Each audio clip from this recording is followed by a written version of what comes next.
পাহাড়ি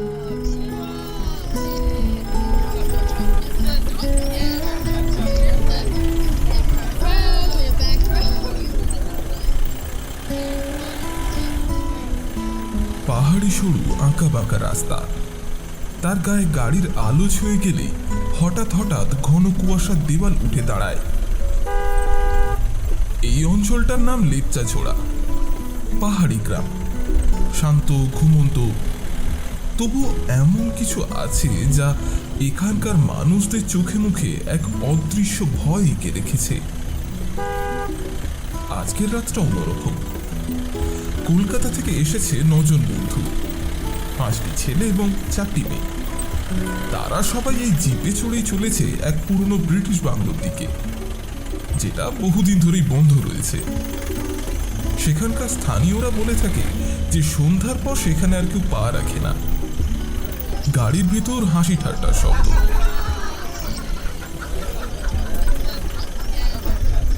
কিন্তু তারই মধ্যে যেন এক অজানা টানটান ভাব। হঠাৎই রাহুল বলে উঠল, আরে ভাই, এত কুয়াশায় গাড়ি চালানোই যে ভয়ের, তোর ভূতে এসে আর কি করবে? তৃষা, যার চোখে মুখে ভয় ফুটে উঠেছে, কিন্তু তবুও সে নিজেকে একটু সামলে নিয়ে বলল, তুই না থাকলে আমি আসতামই না। শুনেছি ওখানে গিয়ে কেউ ঠিকঠাক ফেরেনি। অভিজিৎ, দলের সব থেকে যুক্তিবাদী এবং সাহসী ছেলে, সে একটু হেসে বলল, ভাই, ও ভূত টুত কিছু নেই, সব গুজব। আমরা ঢুকবো, দেখবো, চলে আসবো, তারপর আমি লিখবো পুরো খবরটা, অ্যান্ড ফাইনালি গুজবটাও ভাঙবে। অভিজিতের এই কথা শুনে লিপি তার হাতের ক্যামেরাটা নিয়ে একটু তাচ্ছিল্য সুরে বলল, তুমি লিখবে, আমি প্রমাণ রেখে দেব, যাই হোক না কেন। জিপটা বাংলোর সামনে এসে থামল।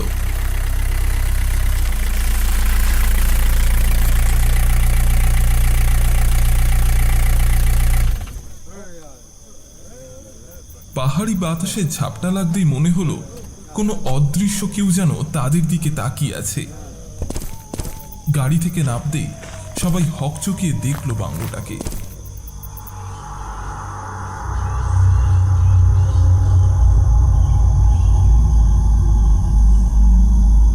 পুরনো ভাঙাচোরা ছাদ, জানালায় কাঠ নেই, দেওয়ালে শ্যাওলা, লতাগুল্মের পরত জমে আছে নানান নানান জায়গায়। বিকালের আলো ফ্যাকাশে হয়ে গিয়েছে, চারিপাশে এক অস্বাভাবিক নীরবতা।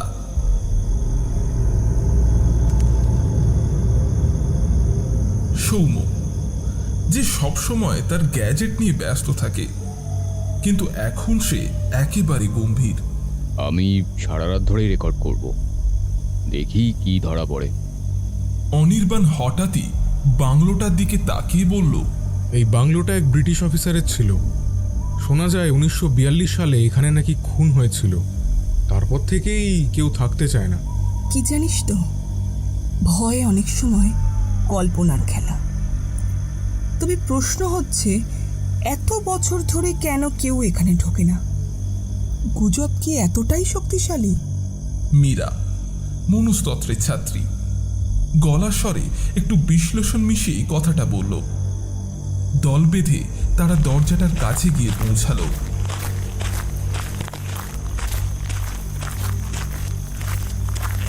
সবাই মিলে কাঠের দরজাটা ঠেলতেই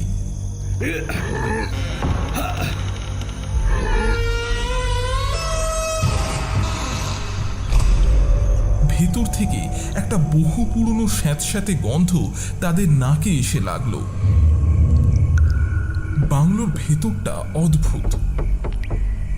মেঝের কাঠেতে পায়ের চাপ পড়তেই কর্মর শব্দ হচ্ছে। দেওয়ালের পুরনো রং খসে গেছে।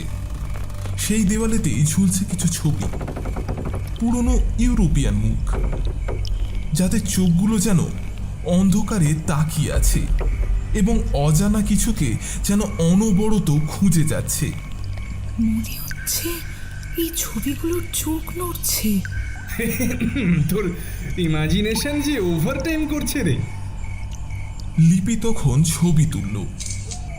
ফ্ল্যাশের আলোতেই এক মুহূর্তের জন্য মনে হলো ছবিগুলোর দৃষ্টি যেন তীব্র হয়ে উঠল। সবাই একই সঙ্গে ঘরগুলো ঘুরে দেখছিল।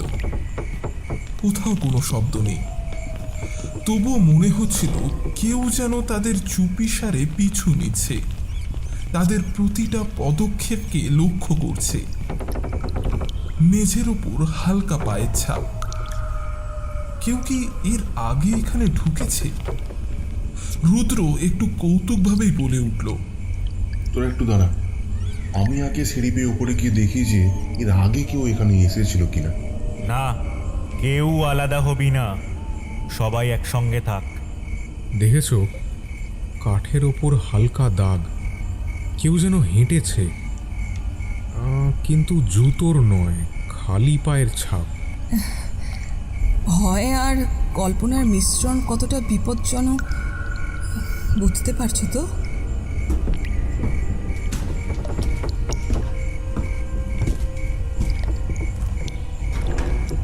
ওপরতলায় উঠতেই তারা দেখতে পেল একটা ঘরের দরজা আধ খোলা। ভেতর থেকে হালকা একটা গন্ধ আসছে, পুরনো কাঠ কিংবা ছত্রাকের গন্ধ। দেওয়ালের কোণে কোণে ঝুলছে মাকড়সা জাল, কিন্তু ঘরের একটা টেবিলে সম্প্রতিকালে কেউ যেন বসেছিল, কারণ তার উপর একটা হাতের ছাপ খুবই স্পষ্ট। কেউ এখানে এসেছে, খুব বেশি দিনের নয়। হাতের ছাপটা একবার দেখো। কারোর তো থাকার কথা নয়, তাহলে কে এলো? আরে প্লিজ, এখানে কেউ পিকনিক করে গিয়েছে হয়তো। আমার খারাপ লাগছে, কিছু যেন ঠিক নয়। দেখ, মন আমাদের ঠকায়। তুই ভয় পাচ্ছিস বলেই কিন্তু তোর সব কিছু অস্বাভাবিক লাগছে। তারা আরেকটা ঘরে গেল। ঘরের কোণে একটা পুরনো কাঠের আলমারি খোলা আছে। ভেতরে কিছুই নেই, কিন্তু তবুও কেমন একটা যেন গন্ধ আসছে। জানালার পাশের মেঝেতে হালকা কিসের একটা দাগ। দূর থেকে দেখে যেন মনে হলো সেখানে খুবই সম্প্রতিকালে কেউ বসেছিল। আমার মনে হচ্ছে এখানে আমাদের আগে কেউ এসেছিল, হয়তো এখনো এখানেই কোথাও আছে। সেটাই তো খুঁজতে এসেছি। প্রমাণ চাই, প্রমাণ চাই। রাত তখন 12:30। হিমশীতল হাওয়া জানালার ফাঁক দিয়ে শঁ শব্দ করে ভেতরে ঢুকছে। বিদ্যুৎ মাঝে মাঝে টিমটিম শব্দ করে নিভে আসছে। পুরনো এই বাংলো, সিঁড়ি, করিডোর আর উঁচু উঁচু ছাদের পরিধি ঘড়ির কাঁটার তালের সঙ্গে তাল মিলিয়ে একই শব্দে যেন ধ্বনিত হচ্ছে। সবাই মিলে বসেছিল ভাঙা ডাইনিং টেবিলটা চারিপাশে। আলো একেবারেই কমিয়ে রেখেছে, কারণ পুরনো সুইচ বোর্ডে একটানা আলো দিলে কেমন অদ্ভুত গন্ধ বেরোচ্ছে। হঠাৎ করেই অনির্বাণ চেয়ার ঠেলে দাঁড়িয়ে পড়ল। তোরা বসে থাক, আমি একটু ওপরতলায় গিয়ে দেখে আসি। ওদিক থেকে যেন পায়ের শব্দ এলো। তুই পাগল নাকি? এখনই কেন যাবি? আরে এই তো অ্যাডভেঞ্চার, এতই যদি ভয় তাহলে এলি কেন? সে তার হাতের মোবাইলে টর্চ জেলে একই সিঁড়ি ভেঙে ওপরে উঠে গেল। তার পায়ের শব্দ কিছুক্ষণ শোনা গেল, তারপর একেবারে নিস্তব্ধ। 5 মিনিট, 10 মিনিট, কোথাও কোনো সাড়া নেই। অভিজিৎ চিৎকার করে অনির্বাণের নাম ধরে ডাকলো, অনির্বাণ, এই অনির্বাণ, কিরে শুনতে পাচ্ছিস? নিচে আয়, নিচে আয়, তাড়াতাড়ি নিচে আয়। কিরে? কোনো উত্তর এলো না। লিপির গলা কাঁপতে শুরু করলো। এটা এটা কিরকম ব্যাপার? অভিজিৎ তৎক্ষণাৎ উঠে দাঁড়ালো। এই দাঁড়া তো, আমি গিয়ে দেখছি। না, গেলে সবাই একসঙ্গেই চল। সবাই একই সঙ্গে উপরে যাওয়ার সিদ্ধান্ত নিল। পুরনো লণ্ঠন হাতে দলে দলে উপরে উঠল তারা। সিঁড়ির ধাপে ধাপে যেন অজানা কিছু ঠান্ডা স্পর্শে টের পাচ্ছিল সকলে। ওপরে পৌঁছাতেই দেখতে পেল করিডোরের শেষ দিকে জানালাটা আধখোলা। ভেতরের হাওয়ায় পর্দাটা উড়ছে। মেঝেতে অনির্বাণের মোবাইলটা পড়ে আছে। টর্চটা এখনো জ্বলছে, কিন্তু সে নিজে সেখানে নেই। অভিজিৎ দৌড়ে গিয়ে মোবাইলটা তুলে নিল। শেষ ভিডিও ক্লিপটা তখনও চালু ছিল। তাতে দেখা গেল অনির্বাণ ধীরে ধীরে হাঁটছে আর মুখে বলছে, দেখছি দরজাটা বন্ধ, কিন্তু ভেতরে শব্দ।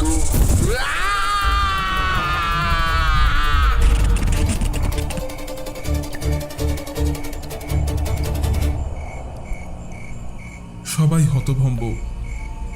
কেউ কাউকে কিছুই বলতে পারছে না। সবাই তড়িঘড়ি করে করিডোর, ঘর, জানালা ধরে জায়গায় জায়গায় অনির্বাণকে খুঁজতে লাগলো, কিন্তু কোথাও কোনো চিহ্ন নেই। যেন মুহূর্তের মধ্যেই অনির্বাণ হাওয়া হয়ে গেছে। তখন হঠাৎই মেঝের নিচে থেকে একই রকম টানা টানা আওয়াজ এলো।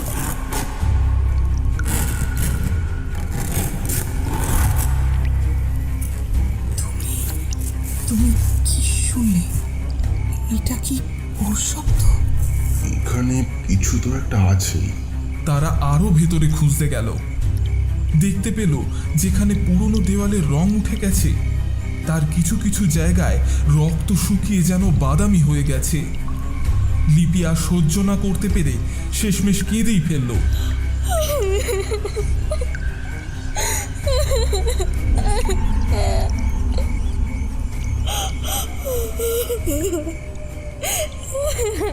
হঠাৎই পাশের ঘরের দরজাটা ধীরে ধীরে কড়কড় শব্দ করে খুলে গেল।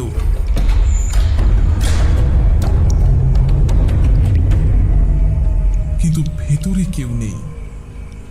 কেউ হয়তো বাতাসের কথা বলতো, কিন্তু সেই মুহূর্তে কারোর গলাতেই কথা জুটল না। তোরা কিছু বুঝতে পারছিস?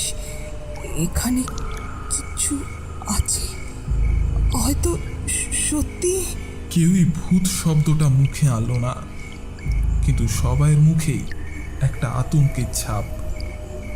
তারা নিচে নামবার চেষ্টা করলো, কিন্তু সিঁড়ি ভাঙতে গিয়ে হঠাৎই হাতের লণ্ঠনটা নিভে গেল।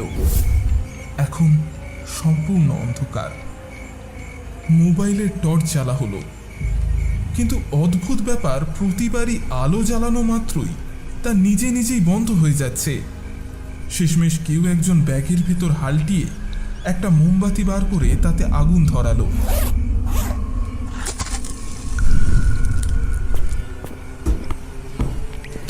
ক্ষীণ আলোয় কোনো মতে তারা নিচে নামলো, কিন্তু অনির্বাণের কোনো খোঁজ পাওয়া গেল না।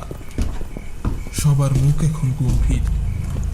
হাওয়ার সঙ্গে কেমন যেন এক অদ্ভুত গন্ধ ভেসে আসছে, পুরনো স্যাঁতস্যাঁতে আর লোহা পচার গন্ধ। আমরা সবাই একসঙ্গেই থাকবো, আলাদা হলে বিপদ আছে। তৎক্ষণাৎ সবার মনে তখন একই প্রশ্ন, অনির্বাণ কোথায় গেল এবং কি করেই বা এমনভাবে নিখোঁজ হওয়া সম্ভব? তারা ঠিক করলো রাতে না ঘুমিয়ে সারা বাড়িটা চষে ফেলবে। রাত তখন প্রায় 3টে। বাংলোর দেয়ালের ঘড়ির টিক টিক শব্দ ছাড়া সবকিছুই এখন নিস্তব্ধ। মেঝের পুরনো কাঠের তলায় মাঝে মাঝেই পোকামাকড়দের খসখস আওয়াজ কান বেয়ে যেন হাড়ে ঢুকে যাচ্ছে। বাইরের ঠান্ডা হাওয়া শিরদাঁড়া বয়ে নামবার সময় ভেতরের ভয়ের অনুভূতিকে যেন আরো জাগিয়ে তুলেছে।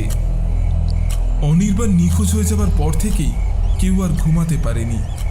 সবাই একসঙ্গেই বসেছিল ডাইনিং টেবিলটার চারিপাশে।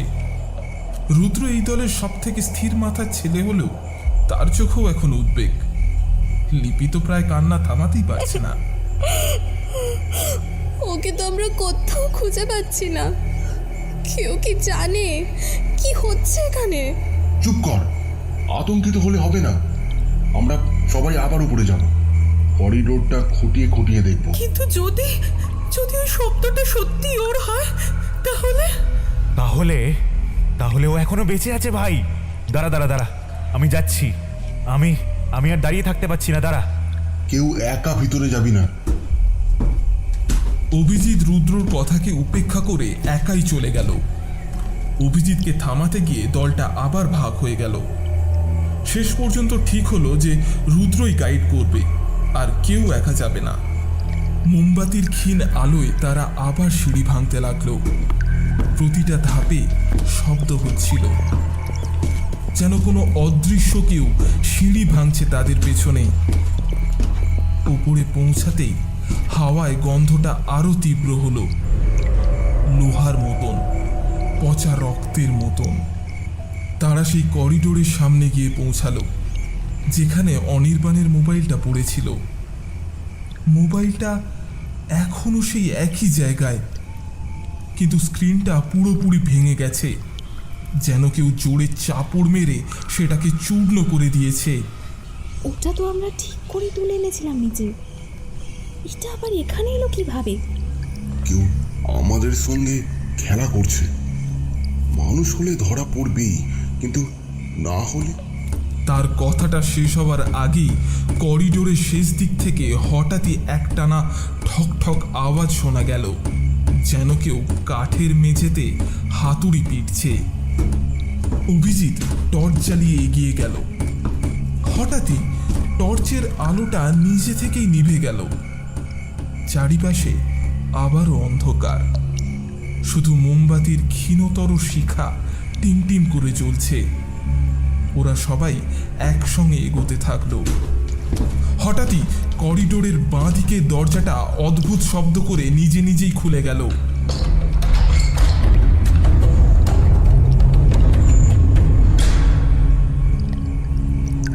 ভেতরটা অন্ধকার, যেন ঘরের ভেতরে সব আলো কেউ যেন শুষে নিয়েছে। কেউ একা ভিতরে যাবি না। কিন্তু অভিজিৎ কথা শুনল না। সে সবার আগে দরজাটা ঠেলে ঢুকে গেল। ঘরটা একেবারে ফাঁকা, কেবল একটা পুরনো কাঠের আলমারি আর একটা ভাঙা খাট। ওই রে, কিছুই তো নেই। এগুলো তো ভয়ের কিছু নয়। তার কথাটা শেষ হতে না হতেই একটা হাওয়ার ঝাপটাতেই দরজাটা বন্ধ হয়ে গেল। ভেতর থেকে চিৎকার এলো, রুদ্র, রুদ্র, দরজা খোল, দরজা খোল, কিছু আছে, কিছু আছে, কিছু আছে।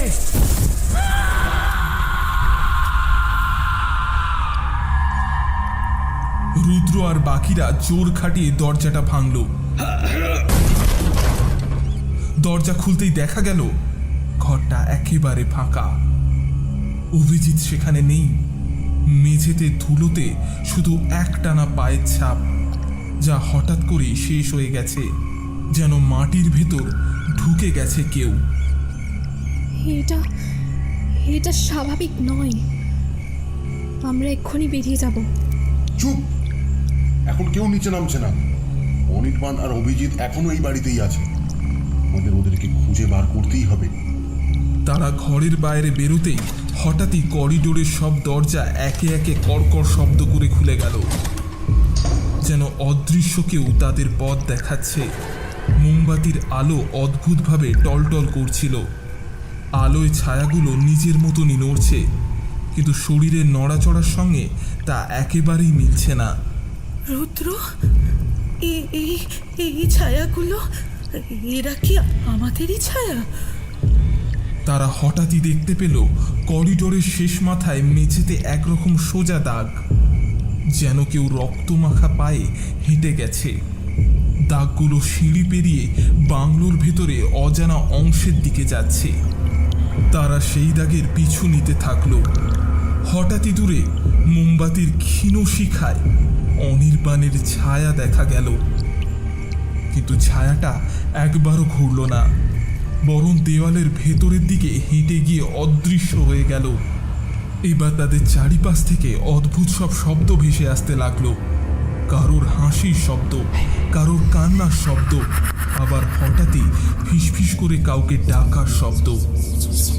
তারা বুঝতে পারছে না শব্দগুলো কোন দিক থেকে আসছে, উপর, নিচে, দেওয়ালের ভেতর থেকে, নাকি তাদের মাথার ভেতরে।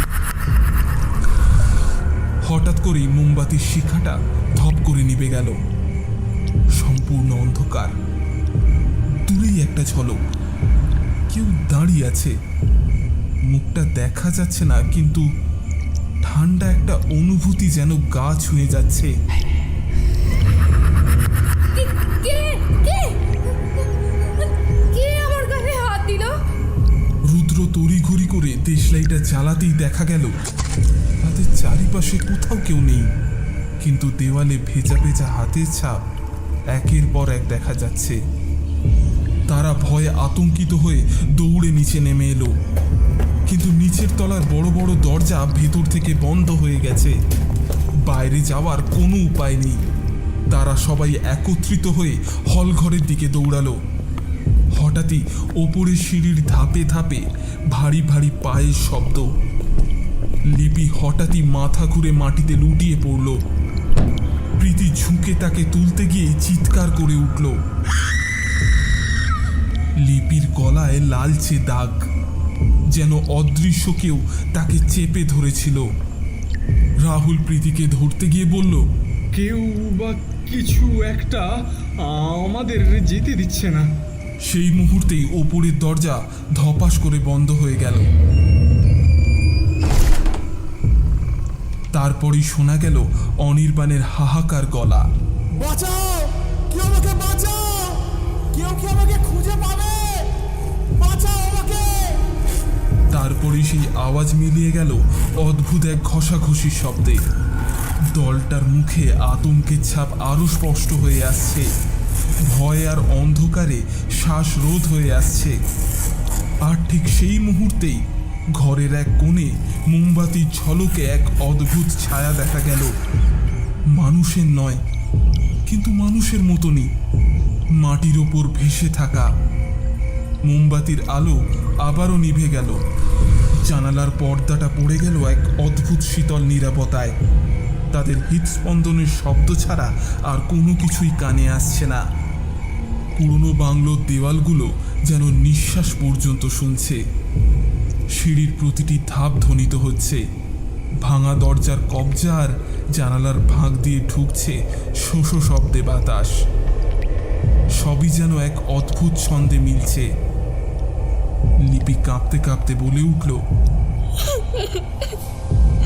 আমরা কি করব? ওপরে গেলে কি আরো নিখোঁজ হবে? কেউ একা যাবে না, আমরা সবাই একসঙ্গে থাকবো।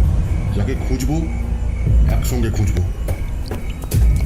তারা আবারও মোমবাতি হাতে করে সেই করিডোরে পা বাড়ালো, যেখানে অনির্বাণকে শেষবার দেখা গিয়েছিল। করিডোরের দেওয়ালগুলো এখনো ভেজা, মেঝেতে অদ্ভুত পায়ের ছাপ। সবই যেন ধীরে ধীরে ভয় ছড়াচ্ছে। তুমি কি শুনছো? কেউ কি নিচে আছে? নিজের তলায় কেউ তো আছে, অদৃশ্য কেউ। তারা ধীরে ধীরে এগোতে লাগলো। হঠাৎই করিডোরের কোণে মোমবাতির আলোতে একটা ঝলক দেখা গেল। অর্ধেক অন্ধকারে কোনো ছায়া যেন ধীরে ধীরে এগোচ্ছে। ওই, ওটা কি? দরজা দরজা নিচে থেকে খোলা বা বন্ধ হচ্ছে যে।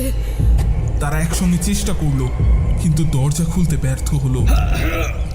বাতাস যেন অদৃশ্য কোনো শক্তিতে তাদের চারিপাশে ঘুরছে। সবাই একসাথে থাক, ধাপে ধাপে এগো। তারা করিডোরের শেষে গিয়ে পৌঁছালো। সেখানের মেঝেতে অদ্ভুত কিছু দাগ, যেগুলো ছিল অর্ধেক মানুষের পায়ের আঙুলের মতন, অর্ধেক ছায়ার মতন। দাগগুলো যেন কারোর পায়ের চিহ্ন। মুহূর্তের মধ্যেই সেগুলো শেষ হয়ে যাচ্ছে। অনির্বাণের চিৎকার শোনা গেল, বাঁচাও, কেউ আমাকে বাঁচাও, কেউ কি আমাকে খুঁজে পাবে, বাঁচাও আমাকে। যেন সেই শব্দগুলো দেওয়ালকে ভেদ করে আসছে। তবে প্রকৃতপক্ষে সে নেই, শুধু শব্দের প্রতিধ্বনি। তাদের মনে হলো শব্দগুলো যেন তাদের চারিপাশের বাতাসকে আটকে রেখেছে। নিচে নেব না, আগে ওই দাগগুলোর পিছু না। তারা সেই পায়ের দাগগুলোকে অনুসরণ করতে করতেই সেই ঘরে গিয়ে পৌঁছালো যেখানে অভিজিৎ আগেই নিখোঁজ হয়েছিল। কিন্তু ঘরটা ফাঁকা, শুধু দেওয়ালে অদ্ভুত কিছু ছায়ার আভা। হঠাৎই মোমবাতির আলোটা নড়চড় করতে লাগলো, যেন অদৃশ্য কেউ দৃষ্টি ঝুঁকিয়েছে। এই শব্দটা কোথা থেকে আসছে?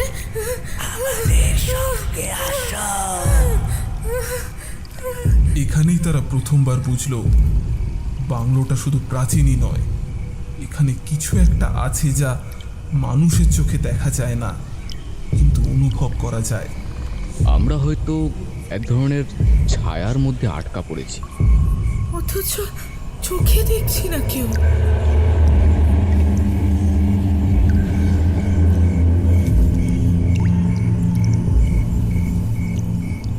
অন্ধকার, সম্পূর্ণ নীরবতা।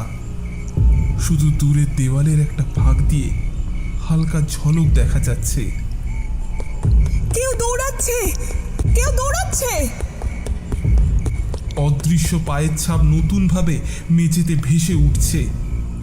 ঠিক তখনই একটা ঝলক, পুরনো দেওয়ালের ফাঁক দিয়ে দেখা গেল অর্ধেক একটা মানুষ, অর্ধেক ছায়ার মতন একটা মুখ। চোখ নেই, মুখ খোলা আছে, কোনো শব্দ নেই, কিন্তু উপস্থিতি এতই শক্তিশালী যে তাদের রক্ত জমাট হয়ে গেল। ওটা কি? ঠিক সেই সময় তারা বুঝতে পারল অদৃশ্য শক্তি তাদের চারিপাশে ভেসে বেড়াচ্ছে, কিন্তু স্পষ্টভাবে কিছুই দেখা যাচ্ছে না।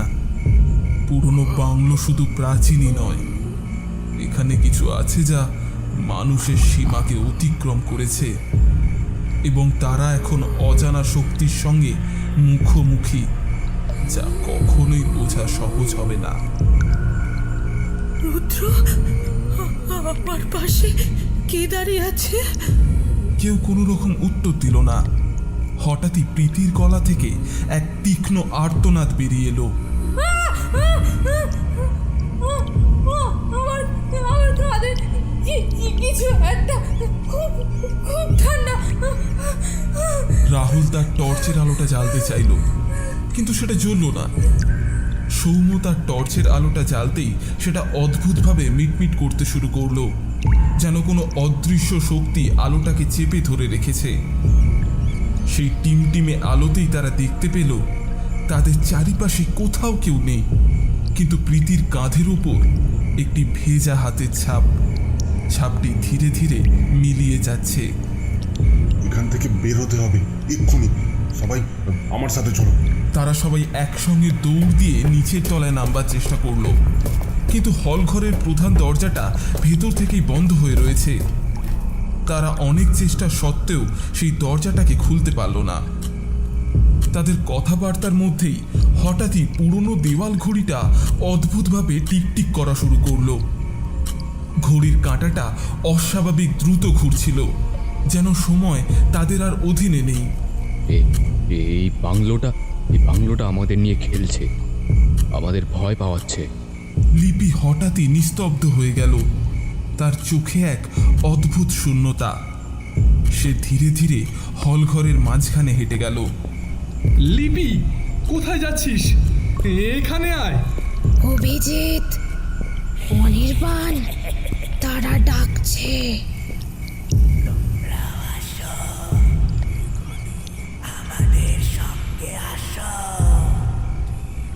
লিপির কথাটা শেষ হতে না হতেই ঘরের ছাদ থেকে মৃদু এক গুণানি শব্দ ভেসে আসছিল।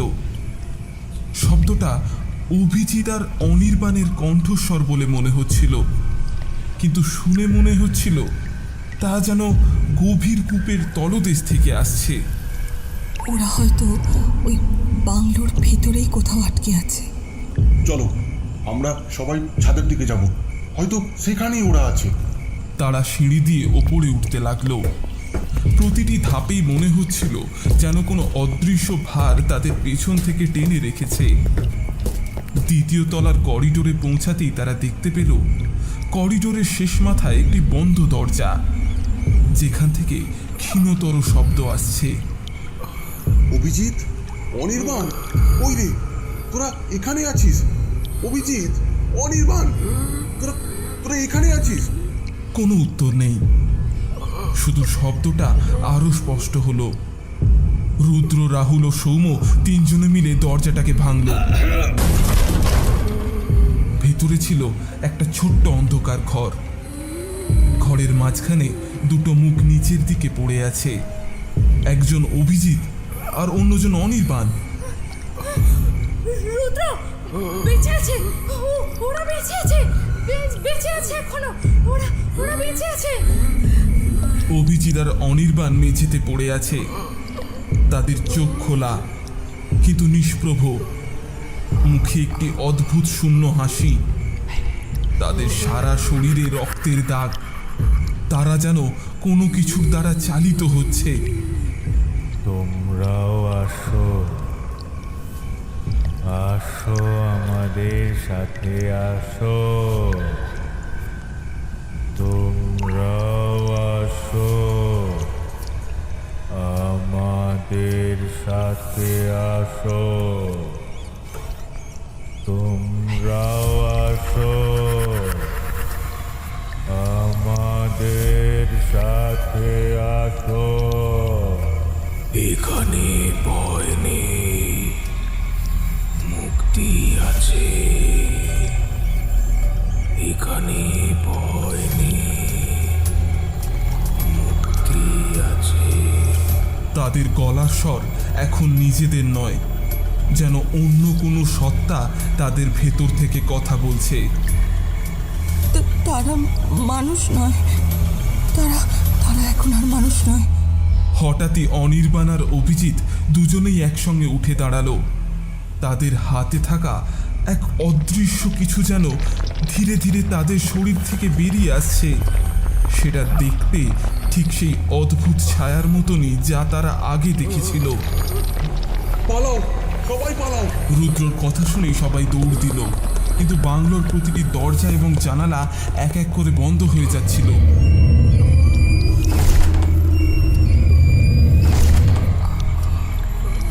তারা দেখতে পেল অনির্বাণ এবং অভিজিতের অদ্ভুত সত্তাগুলো নিজে নিজেই তাদের দিকে এগিয়ে আসছে। আমরা এখন এই বাড়িরই একটা অংশ, ওরা আমাদেরকে আর যেতে দেবে না। তাদের চোখে মুখে মানুষের কোনো আবেগ নেই, শুধু এক অদ্ভুত শূন্যতা। তারপর সব নিস্তব্ধ, শুধুমাত্র সেই অদ্ভুত হাসি আর তাদের পায়ের ধুলো উড়ে উড়ে যাওয়ার শব্দ। অভিজিৎ আর অনির্বাণের শূন্য চোখের চাউনি আর সেই অদ্ভুত হাসি দেখে রুদ্র শরীর যেন রক্তহীন হয়ে গেল। তাদের কণ্ঠস্বর মানুষের না, যেন শত শত বছরে জমে থাকা শীতলতা কথা বলছে। তাদের দেহের ভেতর থেকে বেরিয়ে আসা সেই ছায়ার মতন সত্তাটি ছিল ভয়ঙ্করতম বাস্তব। রুদ্র চিৎকার করে উঠল, পালাও পালাও, সবাই পালাও, সবাই যেদিকে পারিস পালা। কিন্তু পালানোর কোনো পথ ছিল না। দরজাকে ধাক্কা মারতেই মনে হলো যেন কোনো অদৃশ্য দেওয়াল তাদেরকে আটকে রেখেছে। ঠিক তখনই প্রীতি ভয় পেয়ে একটা দেওয়ালের ফাঁকা আলমারির ভেতর লুকিয়ে পড়বার চেষ্টা করলো। আমি এখানে লুকিয়ে পড়ছি, তোমরাও এসো।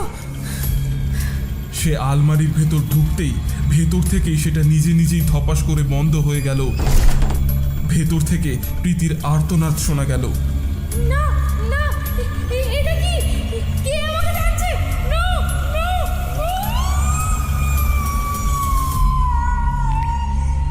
কিন্তু চিৎকার মুহূর্তের মধ্যেই থেমে গেল, যেন কেউ তার গলা টিপে ধরেছে। রুদ্র আর বাকিরা আলমারির দরজাটা খোলবার চেষ্টা করলো, কিন্তু সেটা এমনভাবে বাইরে থেকে তালাবদ্ধ হয়ে গেল যেন ভেতরে কোনো মানুষই নেই। রুদ্র যখন দরজা থেকে মুখটা সরালো, তখনই দেখতে পেল অনির্বাণ আর অভিজিৎ সেই বদ্ধ দরজার দিকে তাকিয়ে হাসছে। সেই মুহূর্তে সৌম্য তার ব্যাগের ভেতর থেকে একটা হাই পাওয়ারের রেকর্ডার বার করলো। আমি এই অদ্ভুত শব্দগুলো রেকর্ড করব, হয়তো কোনো ক্লু হয়তো পাবো। কিন্তু রেকর্ডারের স্ক্রিনটা হঠাৎই ঝলসে উঠল। সাদা এক তীব্র আলোয় ভরে গেল পুরো ঘর। সেই আলোর ঝলকানিতেই সৌম্যর মুখটা এক মুহূর্তের জন্য বিকৃত দেখা গেল। তার চোখটা বিস্ফারিত। তার হাতের রেকর্ডারটা শুধু মেঝেতে পড়ে রইল। তার ভেতর থেকে এখনো অস্বাভাবিক গুনানির শব্দ আসছে। সৌম্য সৌম্য কোথায় গেল? অভিজিৎ আর অনির্বাণ এবার লিপি আর মীরার দিকে এগিয়ে এলো। তাদের মুখে এখনো সেই বিকৃত হাসি। মীরা তাদের সামনে দাঁড়াতেই অনির্বাণের দিকে তাকালো।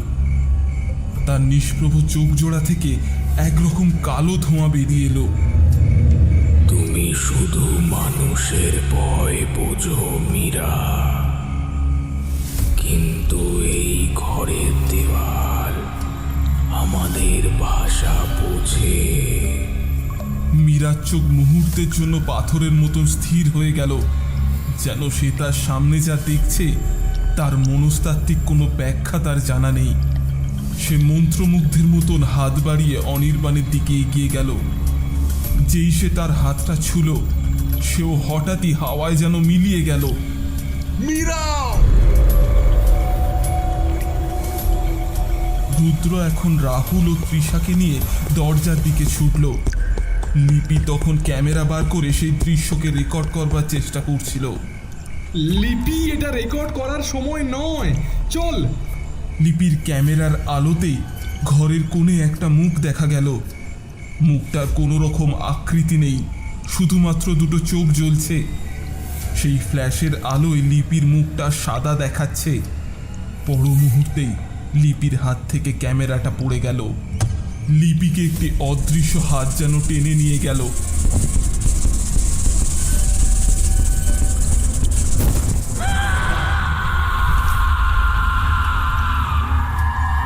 তাকে টেনে নিয়ে যাওয়ার সময় শরীরটা ঘষা খাবার এক ভয়ঙ্কর শব্দ শোনা গেল। পর মুহূর্তেই দেখা গেল অভিজিৎ আর অনির্বাণ সেই অদ্ভুত সত্তাটার দিকে তাকিয়ে হাসছে। রাহুল, রুদ্র, তৃষা তখনও দেওয়ালের দিকে পিঠ ঠেকিয়ে দাঁড়িয়ে আছে। রুদ্রের সারা শরীর ঘামতে শুরু করেছে। তৃষা ভয়ে কাঁপতে শুরু করেছে। রাহুল বারে বারে দরজার দিকে তাকাচ্ছে। না, আমরা আমরা এভাবে মরবো না। রাহুল দরজার দিকে যেই এক পা বাড়ালো, সেই মুহূর্তেই তার গায়ে একটি শীতল স্পর্শের অনুভব করল। সে দেখতে পেল রুদ্র সামনেই তার দেহটা কাঁপছে। তার চোখ দুটো ফ্যাকাশে হয়ে যাচ্ছে। তার মুখ থেকে কোনো শব্দ বের হলো না, শুধু এক ঝলক সাদা ধোঁয়ার মতন কিছু তার ভেতর থেকে বেরিয়ে এলো এবং তারপরে সেও উধাও হয়ে গেল। রাহুল! রাহুল! এবার শুধু রুদ্র আর তৃষা বাকি। রুদ্র তৃষাকে দৌড়াতে বলল। তারা দুজনেই করিডোরে দৌড়ানো শুরু করলো। তাদের কানের মধ্যে এখনো সেই হাসি অনবরত বেজে চলেছে। তৃষা অনুভব করলো তাদের পেছনে কেউ আসছে। তৃষা জোরে দৌড়াতে গিয়ে হঠাৎই মাটিতে হোঁচট খেয়ে পড়ে গেল।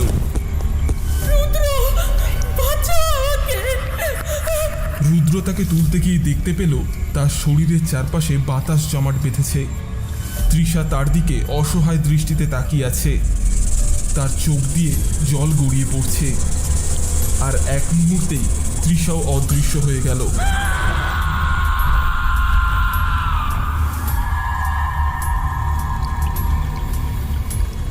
এবার রুদ্র একা, সম্পূর্ণ একা। চারিপাশ থেকে সেই হাসির শব্দ আরও জোরালো হলো। সে তাকিয়ে দেখল হলঘরে শুধুমাত্র তার হৃৎস্পন্দন আর হাসির শব্দ শোনা যাচ্ছে। সেই হাসির কোনো উৎস নেই। রুদ্র এখন একাই সেই বাংলোর ভেতর দাঁড়িয়ে, যেখানে তার বন্ধুরা একে একে অদৃশ্য হয়ে গেছে। তার কপালে এখন জমাট ঘাম, আর চোখের সামনে সেই ভয়ঙ্কর বাস্তব। পরের শিকার কি সে নিজেই? হলঘরের মাঝখানে রুদ্র একা দাঁড়িয়ে, দম বন্ধ করা নিস্তব্ধতা। তার হৃৎস্পন্দন আর সেই অশরীরী হাসির প্রতিধ্বনি ছাড়া আর কোনো শব্দ নেই। সে জানে এই হাসির কোনো উৎস নেই, কারণ হাসিটা আসছে এই বাংলোর প্রতিটি দেওয়াল এবং প্রতিটি ফাটল থেকে। রুদ্রর কপালে বিন্দু বিন্দু ঘাম জমছিল। চোখের সামনে একের পর এক ভেসে আসছিল তার নিখোঁজ বন্ধুদের শেষ আর্তনাদ। সে বুঝতে পেরেছিল পালানোর কোনো পথ নেই। তার জীবনের শেষ মুহূর্তগুলো যেন এখানে এসেই আটকে গেছে। হঠাৎই সে মেঝেতে একটি অদ্ভুত দাগ দেখতে পেল। এটি তার বন্ধুদের পায়ের দাগ না, বরং কোনো কিছু মাটির ভেতর থেকে বাইরে আসার চেষ্টা করছে। সেই দাগের পিছু নিতে গিয়ে সে দেখতে পেল একটি ভাঙা কাঠের পাটাতনের নিচ থেকে একটি ছোট্ট গুপ্ত কক্ষকে দেখা যাচ্ছে। সেখানে ঢোকবার সাহস তার ছিল না, কিন্তু বাঁচার শেষ আশা তাকে টেনে নিয়ে গেল ভেতরে। ভেতরে একটি পুরনো ডায়েরি পড়ে আছে। সেটি খুলে রুদ্র দেখল ডায়েরিটি বাংলোর ব্রিটিশ অফিসারের লেখা। ধুলো ঝেড়েই সে পড়তেই তার গায়ে শিহরণ দিয়ে উঠল।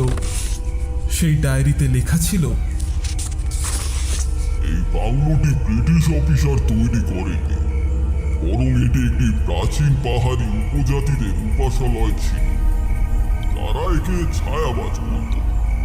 এটি কোনো সাধারণ ভূত কিংবা প্রেতাত্মা নয়, বরং এটি একটি অশরীরী ছত্রাক যাই বাংলোর পাথরের ভেতরেই জন্ম নিয়েছে। এর কোনো শরীর নেই, কিন্তু এটি ভয়কেই খাদ্য হিসাবে গ্রহণ করে মানুষের মনের ভেতর প্রবেশ করতে পারে। এই ছত্রাক আলো, শব্দ এবং ছবিকে ধারণ করতে পারে, এবং সেই কারণেই মোবাইলের টর্চ, ক্যামেরার ফ্ল্যাশ কিংবা রেকর্ডারের শব্দ এটিকে আলোড়িত করে তোলে। ছায়াবাজ মানুষের মনকে নিজের সাথে মিশিয়ে নেয়। তাদের স্মৃতি, তাদের ভয় এবং তাদের ইচ্ছা শক্তি সবকিছুকেই শুষে নেয়। এই ঘরের প্রতিটি কাঠ, প্রতিটি ইট এখন আমাদেরই স্মৃতিতে পূর্ণ। ডায়েরির শেষ পাতায় লেখা ছিল, আমি এই শক্তিকে আটকে রাখার চেষ্টা করেছিলাম, তাই আমি বাংলোর চারিপাশের সব ইলেকট্রনিক জিনিসকে ধ্বংস করে দিয়েছিলাম। এই ছত্রাকের ছবি তোলা কিংবা রেকর্ড করাই সব থেকে বেশি আহত করে। এর একমাত্র দুর্বলতা হলো আলো। যে আলো এর ছবি তোলে, সেই আলোই এর অস্তিত্বকে প্রমাণ করতে পারে।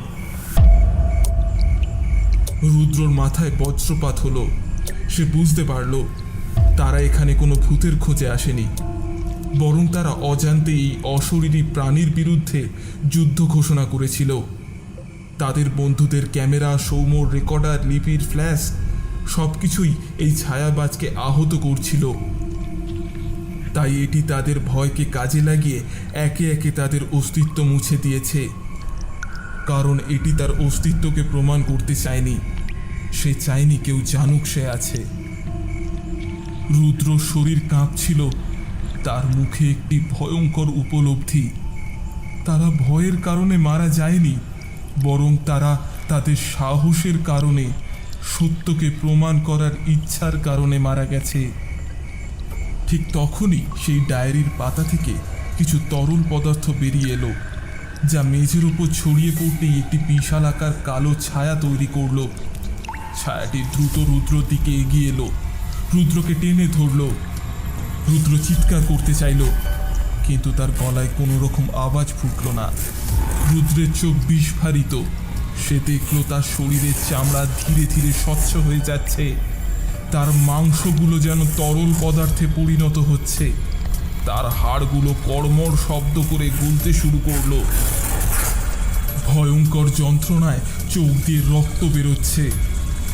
সে তার সামনের একখানা ছায়ার ভেতর দেখতে পেল, সেখানে তাদের বন্ধুদের মুখ ভেসে উঠেছে। তাদের সেই শূন্য হাসি আর নিষ্প্রভ চোখ। তাদের সবার মন, সবার স্মৃতি এখন এই ছায়াবাজেরই অংশ। তারা এখন এই বাংলোর প্রতিটি দেওয়াল, তারা এখন এই বাংলোর মেঝে, তারা এখন এই ডায়েরির প্রতিটি ছত্রাক। রুদ্র অনুভব করল তার শরীরও ধীরে ধীরে সেই শীতল পদার্থের সঙ্গে মিশে যাচ্ছে। তার শেষ চেতনা যেন সেই বিশাল ভয়ঙ্কর সত্তার মধ্যে প্রবাহিত হচ্ছে। সে বুঝতে পারল সে এখন আর রুদ্র নেই, সে এখন এই বাংলোরই একটি অংশ। যে বাংলোটি শিকারের জন্য পরবর্তী ভ্রমণকারীদের অপেক্ষায় রয়েছে, তার সেই গল্পটি এখন বাংলোর দেওয়ালে এবং মেঝেতে লেখা থাকবে, যা কেবল অন্য কোনো দুঃসাহসী মানুষ এসেই দেখতে পাবে, এবং তারপর সেও এই একই গল্পেরই অংশ হবে।